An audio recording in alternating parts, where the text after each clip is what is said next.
ஆண்டவராகிய இயேசு கிறிஸ்துவின் நாமத்தினாலே உங்களை நான் வாழ்த்துகின்றேன். இந்த புதிய நாளின் காலை வேளைக்குள்ளாய் நானும் நீங்களும் கடந்து வரும்படியான கிருபைகளை தேவன் நமக்கு தந்திருக்கின்றார்.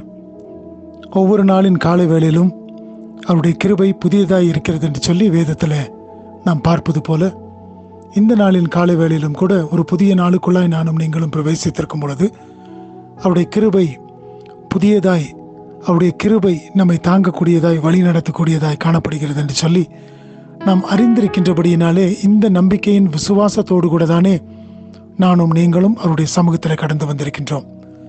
இந்த நாளை துவங்குவதற்கு முன்பதாக அதிகாலை வேளையில இந்த வசனங்களை நீங்கள் கேட்டுக்கொண்டிருக்கும் பொழுது இந்த வசனங்கள் தாமே நம் ஒவ்வொருவரையும் ஆறுதல் படுத்தக்கூடியதாய், அந்த நாள் முடிய, அந்த நாள் முழுவதுமாக உங்களையும் என்னையும் வழிநடத்தக்கூடிய வசனங்களாக காணப்படுகிறது என்று சொல்லி நாம் அறிந்து விசுவாசித்து தேவனுக்கு நாம் நன்றி செலுத்துகின்றோம்.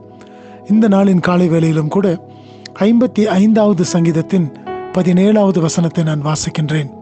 சாம் 55:17. அந்தி சந்தி மத்தியான வேளைகளிலும் நான் தியானம் பண்ணி முறையிடுவேன், அவர் என் சத்தத்தை கேட்பார். இந்த இடத்துல நாம் பார்க்கும் பொழுது தாவீது இப்படியான ஒரு வார்த்தைகளை சொல்லுகின்றார்.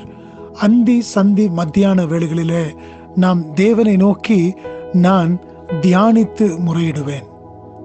3 வேளையும் நான் என் தேவனை நோக்கி நான் தியானிப்பேன். அவருடைய தியானிப்பு என்னுடைய உள்ளத்திற்கு அது பிரியமுள்ளதாக காணப்படுகிறது. அவரை குறித்து நான் தியானிக்கும் பொழுது அது என் உள்ளத்தை நிரப்பக்கூடியதாய் காணப்படுகிறது. அவரை குறித்ததான தியானம் என் உள்ளத்தை மகிழ்விக்கக்கூடியதாய் காணப்படுகிறது என்று சொல்லி அநேக வார்த்தைகளை தாவீது சொல்லுகின்றவராக இருக்கின்றார்.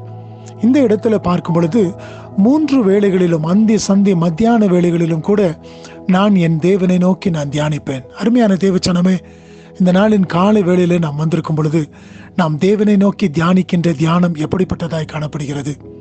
நானும் நீங்களும் அவரை நோக்கி தியானித்து இந்த நாளுக்குள்ளாய் பிரவேசிக்கும் பொழுது அந்த நாள் முழுவதும் அந்த தியானம் நம்மை வழிநடத்தக்கூடியதாக இருக்கின்றது. அவருடைய வார்த்தைகளும் அவருடைய வசனங்களும் நம்மை ஆற்றி தேற்றக்கூடியதாக இருக்கிறது. நாம் கடந்து போகக்கூடிய எல்லா சூழ்நிலைகளிலும் தேவனுடைய கரம் நம்மை பிடித்து வழிநடத்தக்கூடியதாக இருக்கிறது. அப்படி என்று சொன்னால் நானும் நீங்களும் 3 வேளைகளிலும் தேவனை நோக்கி பார்க்கக்கூடிய ஸ்லாக்கியத்தை பெற்றவர்களாக இருக்கிறோம் அல்லவா? நாம் அவரை நோக்கி தியானம் பண்ணுவது மாத்திரமல்ல, தாவீது சொல்லுகின்றார், நான் முறையிடுவேன். என்னுடைய காரியங்கள் எல்லாவற்றையும் அவருடைய சமூகத்தில் நான் தியானம் பண்ணி அவருடைய வார்த்தைகளை நான் தியானித்து அடுத்ததாக நான் என்ன செய்வேன்? என்னுடைய காரியங்கள் எல்லாவற்றையும் நான் முறையிடுவேன். அவர் அறிந்திருக்கின்றார். என்னுடைய காரியங்கள் எல்லாவற்றையும் நான் முறையிடும் பொழுது அவர் என் சத்தத்தை கேட்கக்கூடியவராயிருக்கின்றாராம்.